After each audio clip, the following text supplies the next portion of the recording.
Hey guys, right here in front of you is the semi-uncommon 1862 legal tender, and if you notice, it is in not the greatest shape in the world. We've got some eat-up edges right there, and up in that corner.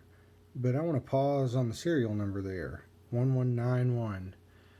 This is a radar legal tender from 1862. And I just acquired it a few days ago. Here's the back. Notice it says this note is a legal tender for all debts public and private. Pretty unique note. It does have a little graffiti on it right there. It says 1891, which is pretty cool in its own right. But all in all, this note probably grades that VG8 right through there. I don't think it would get any higher than that, but it's not so much about the value, it's about the number right here that I care about. And then the portrait on here is Salmon Chase.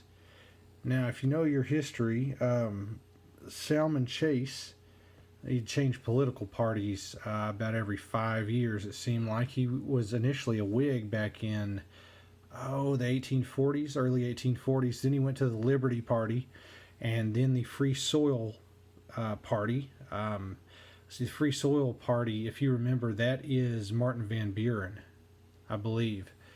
Then he was a Republican, and then he ended as a Democrat. He was actually the Secretary of the Treasury under Abraham Lincoln in 1861 through 1864. And something unique about this, and he might be the only one to ever do this, is since he was the Secretary of the Treasury, he actually got to design the first paper currency. And to further his political career, he put his face on there, which I've always thought was kind of a quirky piece of history. He's also the guy that got the In God We Trust on the back of the 2-cent piece in 1864. So you can thank him for that one. But his name is also, I guess, synonymous with like Chase Manhattan Bank. And now, I guess Chase Manhattan Bank is now what, JP Morgan Bank or Morgan Chase. So his name is still around today. He also appeared on the U.S. $10,000 Federal Reserve note in 1918, which I will never own myself. And then also the 1928 and 34 Federal Reserve notes, and I believe the gold certificates from those same years as well, which, nobody owns those hardly at all. There's very, very few even in existence. But this note in particular has 4 different varieties to it. If you see the series right here, this is series 83.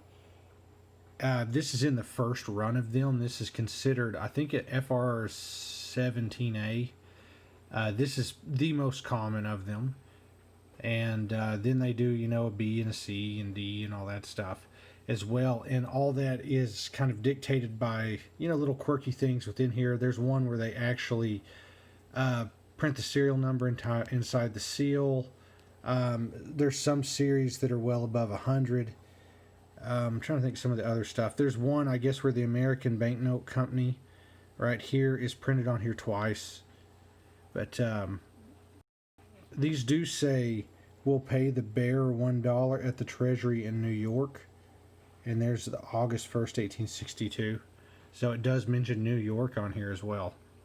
But all in all, it's a pretty neat piece of currency history to own. I have the 2 as well.